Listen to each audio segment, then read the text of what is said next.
ଧର୍ମ ଶରଣ। ପିଲାମାନେ ଲକ୍ଷ୍ୟ ରଖିଥିବ, ଅନେକ ସ୍କୁଲ କାନ୍ଥରେ ଲେଖାଯାଇଥାଏ ସା ବିଦ୍ୟା ଯା ବିମୁକ୍ତାୟ। କେଉଁଠାରେ ଲେଖାଯାଇଥାଏ ବିଦ୍ୟା ଯଜାତି ଭୂଷଣ। କିଏ କହିଛନ୍ତି ଶାସ୍ତ୍ରରେ ବିଦ୍ୟା ନମ୍ର, କିଏ କହିଛନ୍ତି ବିଦ୍ୟା ଭଦ୍ର। ଏମିତି ଅନେକ କଥା କୁହାଯାଇଛି।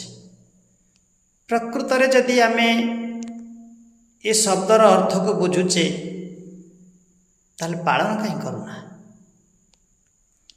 ଏସବୁ ଶବ୍ଦ ଗୁଡ଼ାକ କାନ୍ଥରେ ରହିଯାଉଛି, ଯିଏ ପଢ଼ିଛନ୍ତି ତାଙ୍କ ପାଖରେ ରହିଯାଇଛି। ଆମେ ୟା ଭିତରେ ଭଲ ଭାବରେ ଗବେଷଣା କରିପାରୁନାହିଁ, ବିଦ୍ୟାର ପ୍ରକୃତ ଭାବକୁ ବୁଝିପାରୁନାହିଁ। ଯେତେ ଶାସ୍ତ୍ରୀୟ ଯେତେ ବିଦ୍ୟା ଦେଇଥାନ୍ତୁ, ଗୁଣର ଲେଖିଥାନ୍ତୁ, ପ୍ରକୃତରେ ବିଦ୍ୟାର ଗୁଣ ହେଉଛି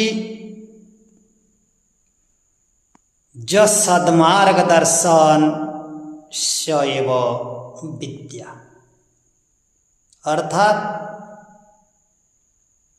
ଯାହାଙ୍କ ଦ୍ୱାରା ଆମେ ଶବ୍ଦର ଅର୍ଥକୁ ବା ପ୍ରତ୍ୟେକ ଜିନିଷକୁ ବୁଝିପାରିବା ତାକୁ କୁହାଯାଏ ବିଦ୍ୟା। ବିଦ୍ୟା ଦ୍ୱାରା ଆମେ ପ୍ରତ୍ୟେକ ଜିନିଷକୁ ବୁଝିପାରିବା। ବିଦ୍ୟା ସଦ୍ମାର୍ଗ ଦର୍ଶନ ସଏବ ବିଦ୍ୟା। ତେଣୁ ସଦ୍ମାର୍ଗକୁ ଜାଣିବା ପାଇଁ, ଧର୍ମକୁ ଜାଣିବା ପାଇଁ ଯଦି ବ୍ରହ୍ମର ଚେତନା ଦିଆଯାଏ ତାହେଲେ ସେହି ସ୍ଥାନକୁ ବିଦ୍ୟାଳୟ କୁହାଯିବ। ତେଣୁ ସମସ୍ତେ ଜାଗ୍ରତ ହୁଅ। ବିଦ୍ୟାର୍ଥୀ, ଶିକ୍ଷକ, ଶିକ୍ଷୟିତ୍ରୀ, ଶିକ୍ଷକ, ବିଦ୍, ଯେଉଁମାନେ ଛାତ୍ର, ସମସ୍ତେ ବିଦ୍ୟାର ଗୁଣକୁ ଜାଗ୍ରତ ହୁଅ। ବିଦ୍ୟା ଦ୍ୱାରା ପ୍ରତ୍ୟେକ ଜିନିଷକୁ ଜାଣ। ଧର୍ମ କ'ଣ, କର୍ମ କ'ଣ, କର୍ତ୍ତବ୍ୟ କ'ଣ ଜାଣି ଜାଗ୍ରତ ହୁଅ। ମହିମାରେ